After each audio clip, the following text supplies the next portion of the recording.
Samedi le 9, bienvenue en prenant votre café. Bonne nouvelle, Justin Trudeau reste. Tomber sa tête. Non, non, vous allez voir, c'est une bonne nouvelle. Une belle chicane de gagnant, de winner à l'UPA. Je vais vous montrer, on va regarder la vidéo ensemble. Plus d'argent contre moins de pouvoir. On ne perdra pas nos acquis. Hein? Le gaspillage alimentaire, je vais vous en parler. Qu'est-ce que ça implique pour les cultivateurs, le camionnage? Qui sont les 3 prochaines entreprises trilliardaires? Ça se dit-tu, ça? Déborah? Non, parce que Déborah me reprend tout le temps quand je suis au débatteur. Donc, des fois, je fais des passes à la palette pour qu'elle me reprenne. Écoute, insolite, elle garoche un bol de burrito et le juge la punit. Vous allez voir sa punition. Hein? Vous allez voir ça.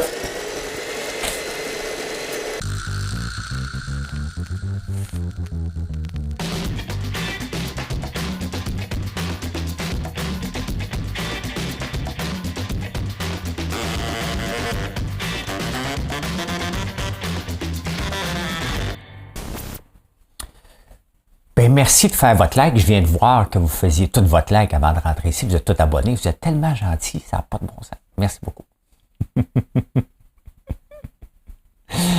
Excellente nouvelle cette semaine. Justin Trudeau qui est allé à la presse pour annoncer qu'il va continuer. Il y a encore beaucoup de choses à nous donner. Ça tombe bien qu'il veut continuer. Non, mais c'est la meilleure nouvelle. Parce qu'imaginez-vous qu'il annonce son départ, puis que là, il y a quelqu'un qui se présente et on dit « on va donner une deuxième chance au Parti libéral parce qu'elle est nouvelle, mettons Christophe Freeland ou n'importe qui. » là. Donc, non, c'est une bonne nouvelle parce que là, on va le sacrer dehors à grand coup de pied dans le derrière. C'est ça qu'on a besoin. On a besoin qu'il y a encore beaucoup de choses à nous offrir. Il nous a assez offert. Hein? Je pense qu'on regarde les finances du Canada. Je pense que Justin Trudeau en a assez offert d'argent. Puis il a dit en plus de ça que pour lui, l'équilibre budgétaire, c'est pas important vraiment. Ben non. Hein? Globalement, au Canada, on a un endettement de 113 %. Donc, ça veut dire qu'à chaque année, là, l'année prochaine, si on ne veut pas un coup de barre, si on n'a pas plus d'argent qui rentre, ça va être peut-être 114, 115, 116, jusqu'à temps que l'élastique pète bien raide. Donc, ben, c'est une bonne nouvelle. Non, mais merci, Justin. Merci, Justin. Oh non, ben, il faut le féliciter. Je vous montre tout de suite quelque chose. Je vais peser sur le bon piton. Oui, OK, d'accord. On va regarder un bel échange de gagnants. Regardez ça. Nos programmes d'assurance. Le chantier est en cours, puis l'objectif, c'est de faire en sorte que ces programmes-là vous accompagnent de la meilleure façon possible en cas de catastrophe. Martin, j'en ai encore pour 5 minutes. Non, mais il va falloir, ça marche pas. Ça marche pas. Ouais, bon, on va arrêter tout de suite. On va arrêter, puis possiblement dans les questions. C'est beau, hein? Je t'ai pas à peine t'écrire, je t'ai dit que c'était entre 23 et 25 minutes. Tu m'avais fait 30 minutes au début. Non, regarde, c'est ça. C'est bon. C'est bien correct. 23 minutes qu'on vient d'en faire. C'est bien correct. C'est beau, hein? Bon, ils vont aux questions. C'est bon. As-tu la question? N'as-tu une? Ou je m'en vais? Parce que d'après moi, on va avoir une vingtaine de questions. On va en prendre 15 minutes. Ah, je pense que faut prendre le temps de. On verra. Tu n'as pas voulu prendre le temps. On verra. Regarde. C'est beau, hein? Président de l'UPA, un winner avec un autre winner. J'ai pris la peine de t'écrire. Non, moi J'ai pris la peine de t'écrire. Non, regarde. Au début, tu nous disais 30 minutes. Non, regarde. C'est-tu assez édifiant, tout ça, hein? C'est André Lamontagne, le ministre de l'Agriculture avec le président de l'UPA, que c'est beau, hein? Que c'est beau, hein? 2 têtes qui veulent montrer qu'ils sont plus forts que d'autres. Vous voyez pourquoi que ça va pas bien? Hein? Pourquoi les syndicats, c'est de la merde? Pourquoi que les gens sont en politique pour de gros égos? Hein? Ce genre de situation-là ne devrait jamais arriver. Là. Moi, si on me dit, tu parles pendant 30 minutes, puis on me coupe après, là, je fais comme, je m'en fous ce que tu dis, bonhomme. OK? Je suis ici pour parler et je suis ici pour passer un message, je le fais. Mais là, 2 épais qui chicanent sur un temps. Bon, écoutez, on va les applaudir. C'est la journée qu'on applaudit. Peut-être que quand il est parti, le ministre Lamontagne, par contre, ça a peut-être fait ça. Parce qu'il n'a pas pris le cocktail à la fin du... Mais non, c'est sûr. Sac ton Canada là. Sac ton Canada là. Mais écoute, hein, ça va bien. Une des choses que je regarde toujours quand je passe devant un centre d'achat. Je suis obsédé par les gens qui vont dans les boutiques versus, parce que j'en ai pas de boutique, puis je vois des boutiques vides, puis je me dis tout le temps comment ils font pour vivre, hein? J'ai plus de trafic dans ma boutique à la ferme que bien des boutiques ailleurs. Je le sais parce que je vois bien les revenus, là, et je vois bien le trafic qui vient. Je regarde à chaque fois quand je reviens de la campagne, parce que je passe à côté du Carrefour Laval, puis là, je m'attends tout le temps que ça va être plein à craquer. C'est plus plein pendant l'été que là, en ce moment. Alors qu'en ce moment, on devrait être dans la folie des fêtes, mais c'est mondial. Il y a un gros ralentissement après le Black Friday, ce qui est normal, mais cette année, on remarque, c'est pas juste moi, là, c'est les chiffres qui disent que ça a tombé bien raide. Les gens en ont profité au Black Friday. Pas aussi fort que les autres années, mais que là, c'est hyper tranquille. Et je le vois, j'ai hâte de voir ce dimanche en revenant. Ça va ressembler à quoi, le Carrefour Laval? Allez-y donc, me faire plaisir. Hein? Juste pour vous voir, attendre une demi-heure en ligne, pour rentrer dans le stationnement. Je comprends pas comment vous faites. Je comprends pas. Pas en tout. Le cosmétique va bien. Le cosmétique va très bien, par contre, mais pas le reste. Hein? On aime ça prendre soin de nous. Et je le sais, je suis là-dedans maintenant. Et mon objectif, c'est comme le reste, hein, toujours avoir des prix abordables. Vous irez voir notre sérum, notre crème douceur, bientôt notre masque, nos beurres de karité. Voilà. Hein? Vous allez tout voir ça dans la vidéo, parce que j'ai tag maintenant. Écoutez, une grosse nouvelle cette semaine. La Banque du Canada qui a gardé son taux d'intérêt à 5%. Donc, la même chose. Et il y a un dirigeant qui, dans une entrevue à brûle-pourpoint, hein, a dit, il s'est fait poser la question, qu'est-ce que tu penses des immigrants puis les maisons? Les immigrants, the immigrants, of course, because there's so many immigrants, the price of houses are getting higher.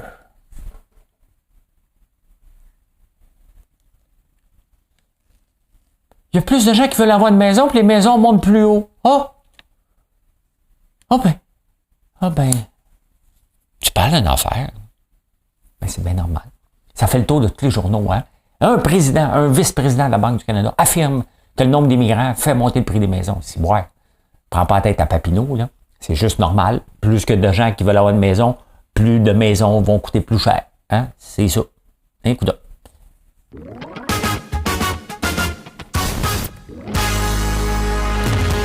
Bon, là, on est en grève illimitée. Là. Tout le monde est là, jusqu'à la semaine prochaine. Là, cette semaine, ça sera pas beau, hein. Ça va aller dans les journaux, puis là, les syndicats vont dire « Le gouvernement qui négocie sur la place publique. » Puis eux autres vont venir, puis vont dire « Hey, il ne faut pas perdre nos acquis. » Le gouvernement demande de dire « Écoute, on va vous donner plus d'argent, mais il faut être capable de gérer un peu. Il faut qu'un gestionnaire soit capable de dire « Toi, telle personne, on va te mettre à telle place. » Et les syndicats, ils disent « On ne perdra pas nos acquis. » C'est pas des acquis, ça. C'est d'avoir volé des droits. Hein? Parce que les syndicats ont acquis des droits suite à des négociations avec des politiciens extrêmement mauvais. Ils ont été capables d'arracher des affaires qui font pas de sens. Ça ne fait pas de sens qu'un gestionnaire ne peut pas mettre une personne où il pense qu'il va le mettre. Hein? Que le syndicat vienne se mêler de gestion. Le syndicat n'est pas là pour se mêler de gestion. Est-ce qu'on respecte les droits? Oui. Mais de toute façon, le syndicat n'a même pas à se mêler. Est-ce qu'on respecte les droits? Il y a toutes sortes de normes au Québec. Hein? Puis c'est le gouvernement qui est mis en place. Fait que c'est assez maudit qu'il ne respecte pas lui-même. Là. Comme sur Twitter, sur X, il y a une fille un peu déconnectée de la réalité qui m'écrit des bêtises non-stop parce qu'elle dit que je suis un riche. J'ai pas le droit de mettre mon opinion. Et là, elle vient dire, moi, que mon salaire de 22 000 par année, là, j'arrive pas comme professeur. Ciboire, 22 000 par année. C'est payé 11 piastres de l'heure. Là. Arrête, là. C'est parce que tu travailles pas à temps plein. Tu sais, à un moment donné, il faut remettre en contexte. Là. Est-ce que les syndicats doivent perdre du pouvoir? 100%. Si le gouvernement signe cette entente-là sans qu'on retrouve un semblant de gestion potentielle au Québec, sincèrement, c'est un très mauvais. On le sait qu'ils sont très mauvais, là, mais s'ils acceptent ça, pourquoi faire la grève? Ça va en donner quoi, la grève? OK, on va vous en donner plus d'argent. Là. Je suppose qu'on va le prendre. On va saigner les contribuables un petit peu plus. C'est pas comme s'ils vont couper ailleurs. Là. Ils vont juste en prendre encore un peu plus. Puis d'ailleurs, en parlant d'en prendre un peu plus, la ville de Longueuil bat tous les records, augmente les taxes de 5,8 hein? On siphonne le contribuable au maximum. Puis pour en rajouter, il y a une taxe en 2024 de 59 piastres par véhicule. Il y a une autre taxe supplémentaire que les villes vont pouvoir majorer selon l'auto que tu as. Puis les autres, les villes ne le savent pas. Là, que moi, la ville d'Outremont n'a aucune idée que j'ai un Range Rover dans le cours, là, que je ne me sers jamais parce que je travaille de la maison. Là. Eux autres, ils n'ont aucune idée parce que c'est pas eux autres qui l'ont. Donc, ils vont-tu envoyer maintenant pour ramasser une nouvelle taxe sur les véhicules, les kilométrages, ils vont-tu nous demander de déclarer le nombre de kilométrages qu'on fait? Est-ce qu'ils vont venir prendre un registre des véhicules? Il va falloir qu'ils embauchent des gens pour faire ça, pour aller chercher une nouvelle taxe pour le transport en commun. Vous voyez mon plaidoyer pour le transport gratuit, à un moment donné, là. Hein? C'est qu'on crée tellement d'organismes alentours pour aller chercher de l'argent supplémentaire que c'est bien mieux de dire à tout le monde, regarde, c'est simple, là. T'habites là, c'est 200 pièces. 200 pièces par année, that's it, that's all. Et tu vas financer le transport en commun, puis on coupe tout. Vous voyez, là, comment ça fait du sens? Ben, ça fait du sens en maudit. 5,8 à Longueuil, hein? 3,9 à Québec. Il reste Laval, là. Je pense qu'il ne l'a pas fait. 4,9 ici. À Québec, une nouvelle taxe sur les chats, donc un autre organisme pour calculer les revenus de... Le système est brisé, vous n'avez aucune idée. On crée des jobs pour aller chercher plus d'argent. Combien qui va en rester dans les coffres de la ville après avoir... Parce que si tu demandes aux gens de payer 10 piastres par chat, ça veut dire qu'il faut qu'il y ait une police qui vérifie si le chat est collier. Ça s'entend, là?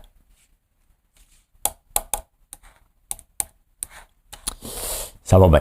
Fait que tout ça pour dire que oui, le gouvernement doit reprendre un peu de pouvoir, comme n'importe quel. Hein? Les entreprises qui font ça, regardez Yellow Trucking, là, qui ont fermé aux États-Unis.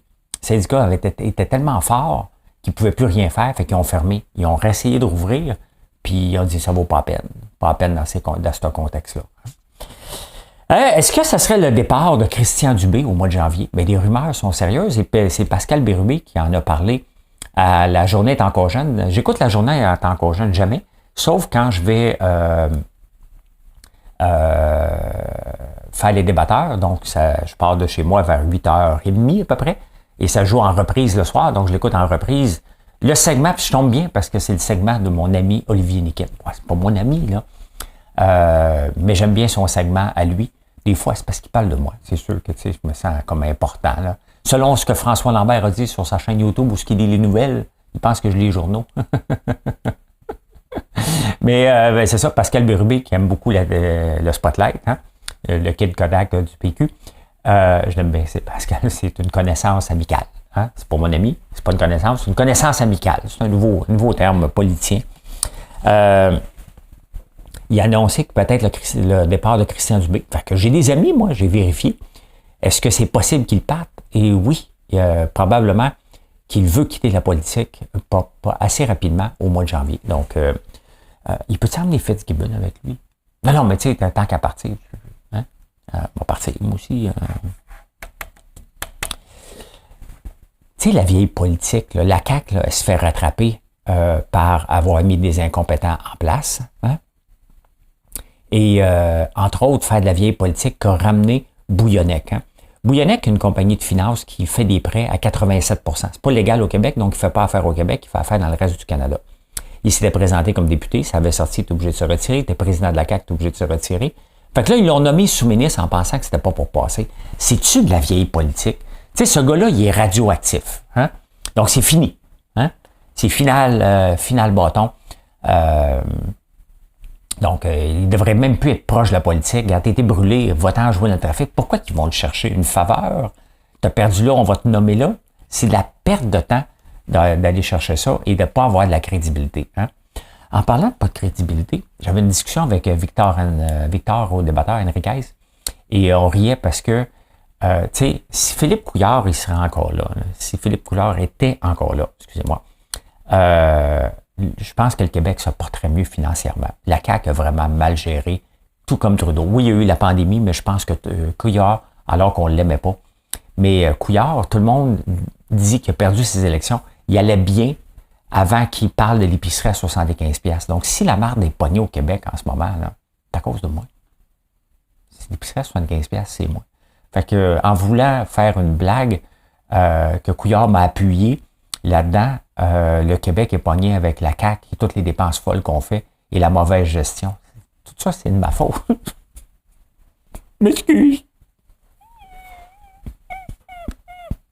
Je voulais pas faire ça. Je voulais juste montrer aux gens que j'étais capable de faire une épicerie pas chère. Je vais me lancer en politique pour me récupérer. On a eu un débat cette semaine sur le gaspillage alimentaire, puis il faut-il avoir une police, hein? Une police des chats à Québec, une police de l'alimentaire. OK, il va-tu avoir quelque chose qui se jette? Puis là, vous m'avez déjà envoyé un paquet de photos. Regarde, j'étais à telle place, regarde dans les poubelles. Bon. Les légumes, là, tu sais, à un moment donné, les légumes, c'est parce que il y a des compagnies qui se sont lancées pour faire des jus de légumes, puis pour récupérer les invendus. Hein? J'étais au Maxi cette semaine, et les invendus, les moins beaux, c'est marqué une section qui est moins belle. Chez Bourassa, il y a une autre place où les légumes pas beaux sont là. Hein?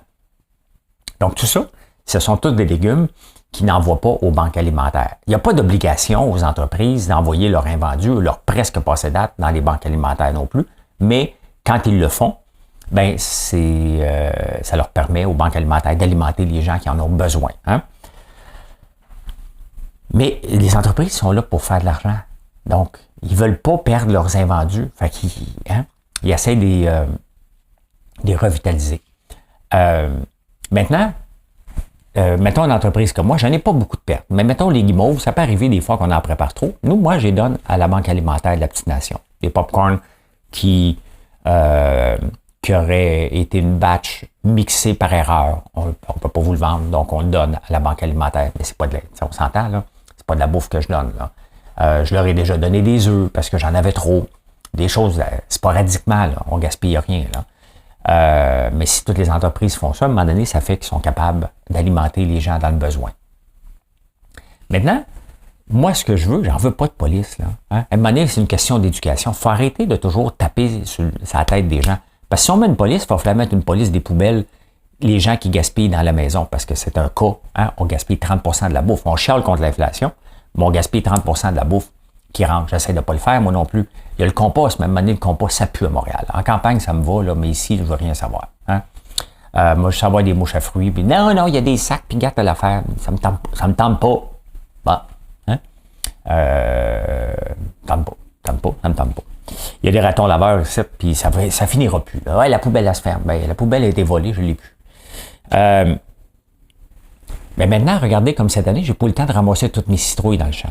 Est-ce que c'est du gaspillage alimentaire? Parce que je ne l'ai pas ramassé.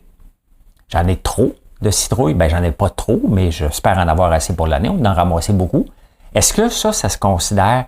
Est-ce que j'aurais une étiquette par rapport à ça? Si je les laisse dans le champ, j'ai une étiquette. Si je les emmène dans l'usine, est-ce que j'ai une étiquette à ce moment-là? Est-ce que c'est vraiment du gaspillage alimentaire si je le prends et je le remets sur les terres pour en faire des engrais? Si je le donne aux moutons parce qu'ils sont plus vieux, est-ce que c'est du gaspillage? Est-ce que j'aurais mérité une amende? Vous voyez pourquoi que ça peut aller très, très loin. Hein?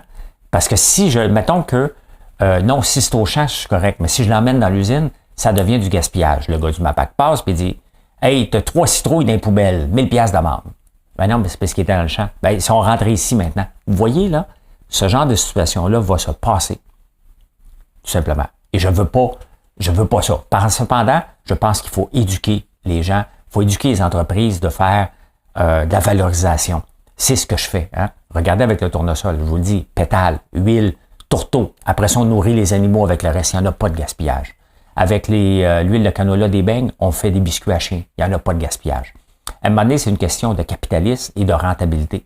Si je suis capable de réutiliser mon huile de canola au lieu de l'acheter aux poubelles pour faire un autre produit qui est aussi bon, ben, je suis en train de rentabiliser mon achat de l'huile de canola, tout simplement. Et c'est ça. Prochaine étape, ça va être de leur donner une deuxième vie à l'huile de canola quand je vais en faire encore plus, d'acheter une machine qui va nettoyer, parce que ça existe des machines qui nettoient ça sous vide, donc qui enlèvent toutes les impuretés, puis on peut réutiliser l'huile une deuxième, puis une troisième, puis une quatrième fois. C'est la prochaine étape. Moi, je le fais parce que c'est une question de rentabilité pour vous offrir des coûts. Donc, les entreprises qui ne font pas faire ça dans un avenir rapproché sont appelées à disparaître, tout simplement. Donc, pas besoin de police. Le capitalisme est une maudite belle police, des fois. Hein?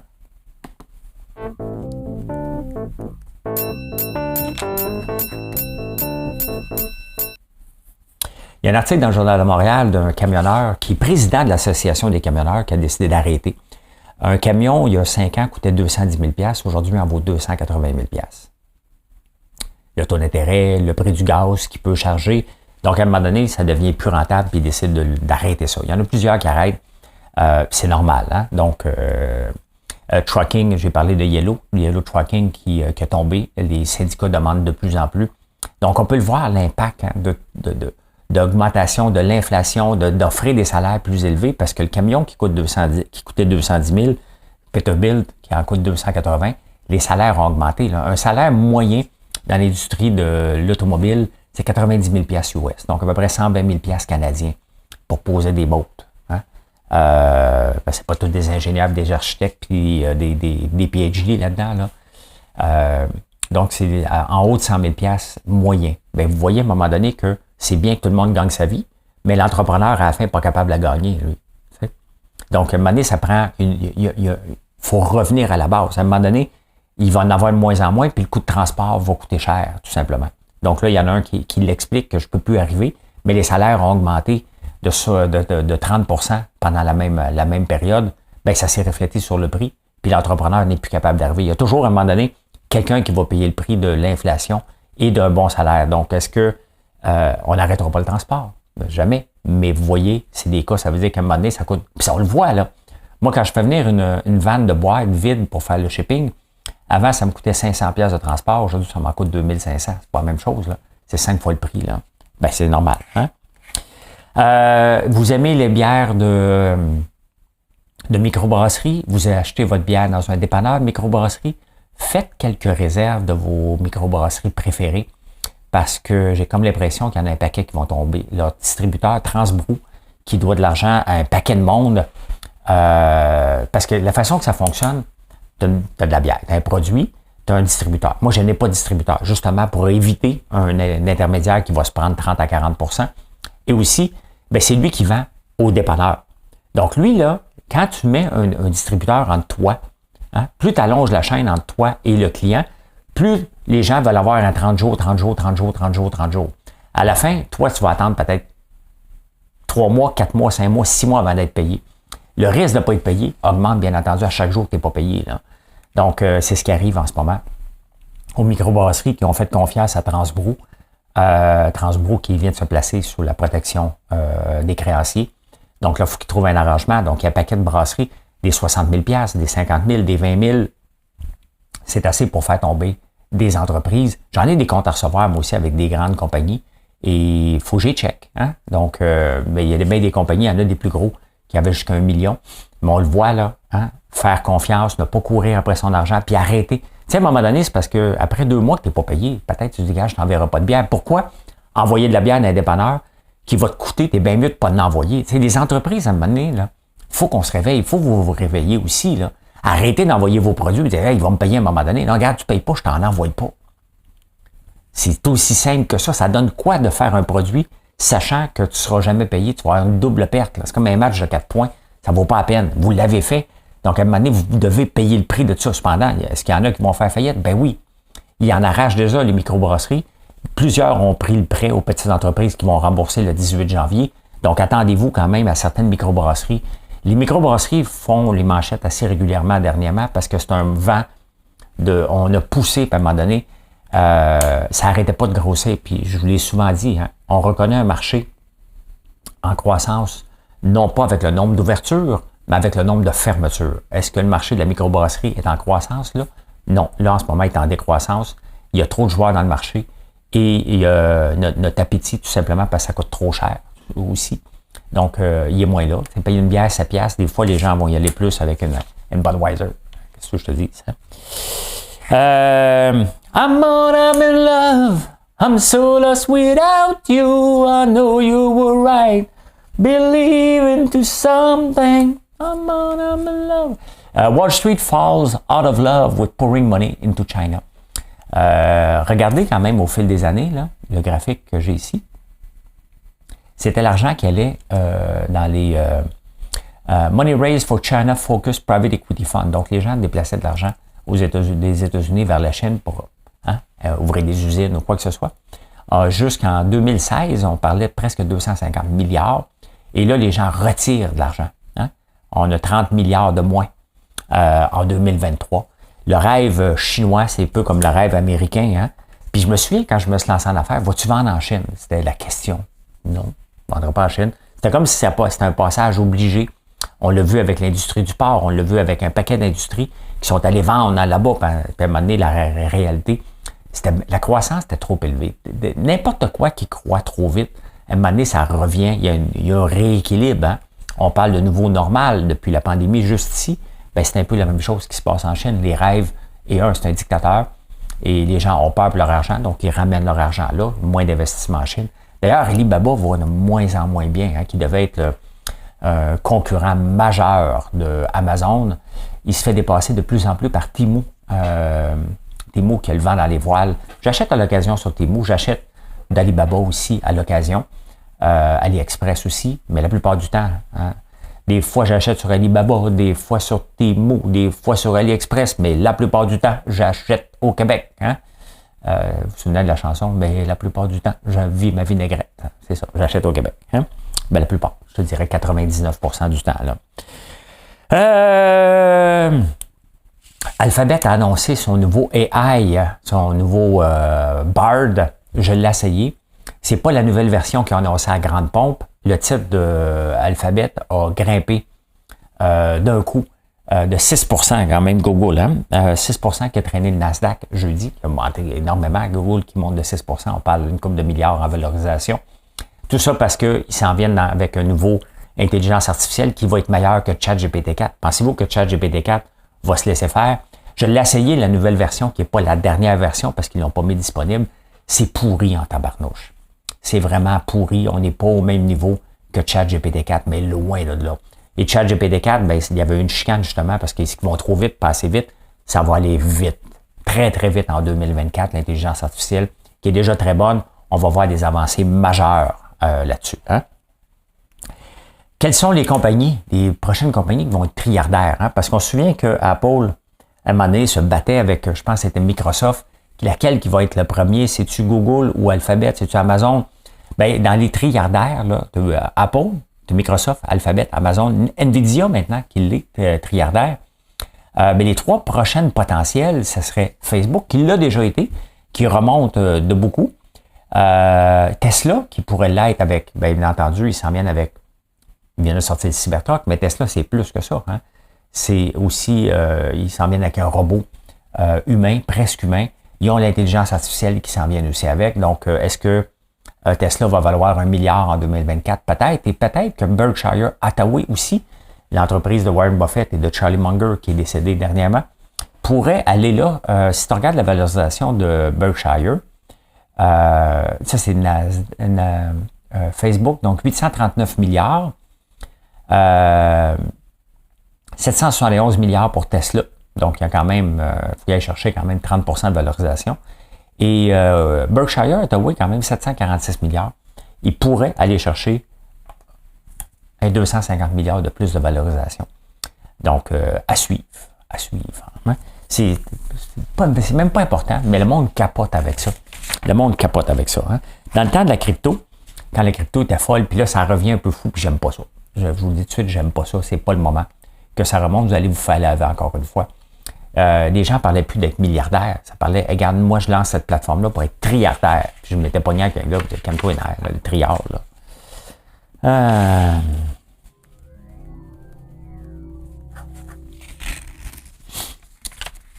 On est bien au Canada. J'adore les États-Unis des fois pour leur stupidité. Il y a une femme qui va dans un Chipotle, puis elle demande un bol de burrito, puis elle l'aime pas. Fait qu'elle pogne, ben, tout le monde fait ça, tout le monde le sait. T'aimes pas ton repas, fait que tu le lances en pleine face à celui qui te l'a servi au comptoir. Tu repognes le bol, puis tu le lances en pleine face. Fait que bien entendu, elle s'est faite poursuivre. Hein? Et là, le juge l'a condamné. Ah oui, OK, hein? Tu veux être méchant avec les gens chez Chipotle? Fait que voici ta sentence. Elle a eu 8 semaines de travailler à 20 heures par semaine dans un Chipotle gratuit.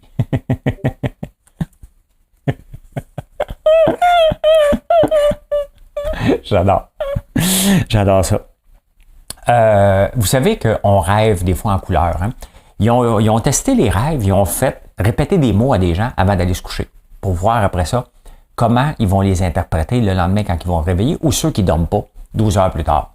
Ceux qui ne dorment pas, ils n'étaient pas bons, bien entendu, et ceux qui ont dormi, ils étaient meilleurs pour s'en souvenir des mots. Mais ils ont remarqué quelque chose, c'est que le cerveau, en dormant, inventait des nouveaux mots qui ne faisaient pas partie des mots, ceux qui n'avaient pas dormi. Donc, on rêve en couleur, puis on invente des affaires dans des rêves. C'est pas comme « Hey, ça m'est arrivé, c'est vrai ». Non, non, non, on invente. Hein? On invente en couleur. Ah, un grand débat aux États-Unis, ils sont fantastiques. Hein? C'est les lobbies des pétacs, hein? les patates. Est-ce que la patate, c'est un légume? Il y a déjà ce grand débat-là. Pourquoi? Parce qu'ils veulent faire partie du guide alimentaire. Non seulement c'est pas un légume, hein? C'est un lifestyle, c'est le même qu'on l'appelle. Donc, c'est entre les légumes, mais là, ils veulent pousser plus loin parce qu'il faut manger des grains. Puis là, ils disent, attends un peu, là. La patate est un grain. Donc, un grand lobby en ce moment de définir, est-ce que la patate, c'est un légume? Est-ce que la patate, c'est un grain? Ils veulent à tout prix se faire qualifier pour rentrer là-dedans. Vous voyez que le guide alimentaire n'est pas fait par des spécialistes et fait par des lobbies. Hein? C'était le cas ici au Canada. On l'a revu un peu, mais pendant des années, ce qu'il y avait dedans n'avait aucun bon sens, donc ne vous fiez pas. Donc là, ils veulent le faire catégoriser comme un grain pour qu'on mange une petite noix et une petite patate. Hein? Fait que ça reste bon des patates, mais ça reste des patates. Hein? Et voilà, je peux dire ceci.